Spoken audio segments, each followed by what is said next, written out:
नमस्कार, मैं doctor Archana, Ayurvedic physician and health specialist. Diabetes का पेशेंट ज्यादातर ये परेशान रहते हैं कि एलोपैथी मेडिसिन लेते हुए भी लगातार उनके डोजेस बढ़ते जाते हैं पर प्रॉब्लम कंट्रोल में नहीं आती। मेरे ज्यादातर पेशेंट यही प्रॉब्लम लेके आते हैं कि उनके डोजेस बढ़ते जाते हैं बट जो उनकी 3 मंथ की एवरेज शुगर रिपोर्ट है वो कंट्रोल में नहीं आती। HbA1c बढ़ा हुआ ही आता है। सबसे पहले समझिए HbA1c क्या दर्शाता है।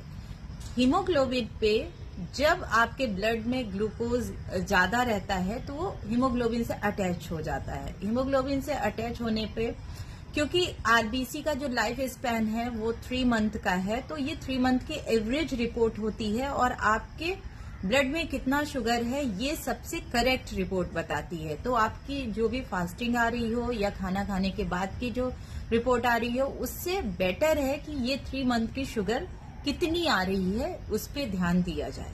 अगर वो कंट्रोल में नहीं है मीन्स आपकी प्रॉब्लम कंट्रोल में नहीं आ रही। फिर हम थोड़ा सा समझे कि प्रॉब्लम क्या है। प्रॉब्लम अगर आप समझ लोगे तो क्योर बहुत अच्छा कर सकते हो। पहले तो हमें ये मानसिकता छोड़ देना है कि हमारी जो मेडिसिन चल रही है वो हमें ठीक करेगी। कभी भी आप देखिए डायबिटीज का पेशेंट मेडिसिन लेके एलोपैथी मेडिसिन लेके ठीक नहीं।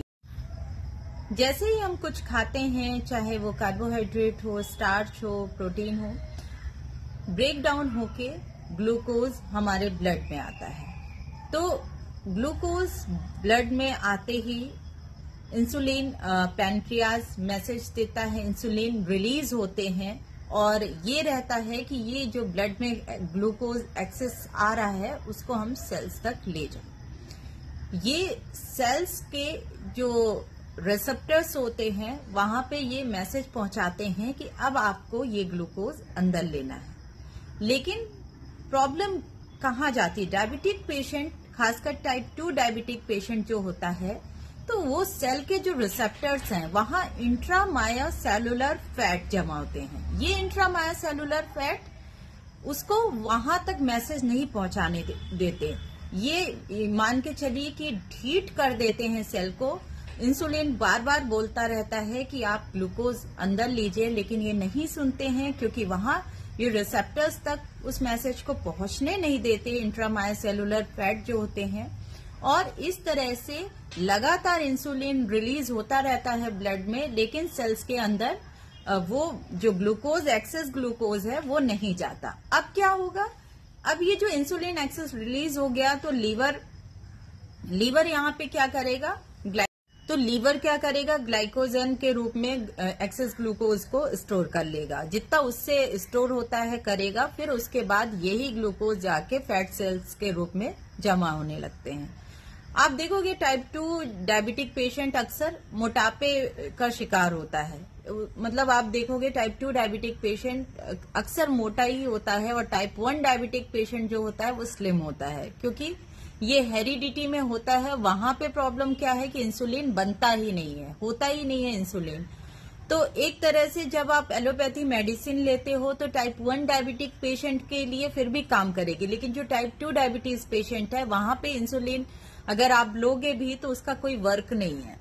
यहाँ पे हमें करना क्या है? हमें यहाँ पे ये करना है कि जो सेल रेजिस्टेंट हो गए हैं उनको फिर से ठीक करना है। जो हमारे सेल ढीठ हो गए हैं उनको फिर से सही करना है।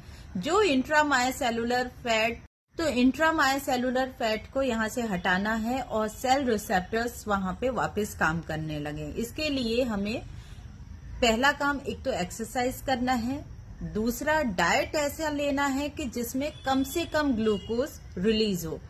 मतलब जैसे प्रोटीन डाइट ज्यादा लेना है, आपको कार्बोहाइड्रेट नहीं लेना है, स्टार्च नहीं लेना है कि ऑलरेडी वहां पे बहुत ज्यादा फैट जमा हो चुका है। फिर तीसरा काम क्या करना है? लीवर एक्टिव करना है। तो जो मेडिसिन हम देते हैं सबसे पहले आपकी बॉडी का डिटॉक्स करवाते हैं। बॉडी का डिटॉक्स करवाने के बाद यहाँ पे जो मेडिसिन दी जाती है वो पैनक्रियाज और लीवर को एक्टिव करने के लिए ही दी जाती है, जिससे आपका डायबिटीज परमानेंट रिवर्स हो सके। यहाँ पे आपका रोल बहुत अहम है। Proper exercise, regular heavy exercise यहाँ पे करना बहुत जरूरी हो जाता है, तब जाके आपका वहाँ जो इंट्रामायोसेलुलर फैट डाइट में ध्यान देना है कि आपके डाइट में फाइबर और प्रोटीन की भरपूर मात्रा हो। स्टार्च और कार्बोहाइड्रेट टोटली अवॉइड करना है, इससे ग्लूकोज एकदम स्पाइक नहीं होगा। और फ्रूट्स में आपको स्टार्ची फ्रूट्स अवॉइड करना है। स्टार्ची फ्रूट्स में जैसे बनाना है, मैंगो है, राइप पपाया नहीं लेना है। तो यहाँ पे फाइब्रस फ्रूट्स ज्यादा लेना है, जैसे ऑरेंज हो गया, पका पपीता है वो आप ले सकते हैं, एप्पल ले सकते हैं, कीवी ले सकते हैं। इस तरह के फ्रूट्स ज्यादा लेना है। और ध्यान देना है कि कब डायबिटीज पेशेंट के लिए मिल्क और कर्ड, ये दोनों चीज स्ट्रिक्टली इनको अवॉइड करना है। टाइप 1 डायबिटिक पेशेंट कभी कभार मिल्क ले भी सकते हैं, लेकिन जो टाइप 2 डायबिटिक पेशेंट है उन्हें ये स्ट्रिक्टली अवॉइड करना है। पेशेंट को कब्ज की प्रॉब्लम नहीं होना चाहिए। अगर डायबिटिक पेशेंट को कब्ज है या कॉन्स्टिपेशन का भी प्रॉब्लम है तो शुगर बढ़ जाता है। तो यहाँ ध्यान देना, डायबिटिक पेशेंट को ध्यान देना है कि स्ट्रेस और टेंशन ये दोनों चीज नहीं होना चाहिए, इनको कंट्रोल में करके रखना है।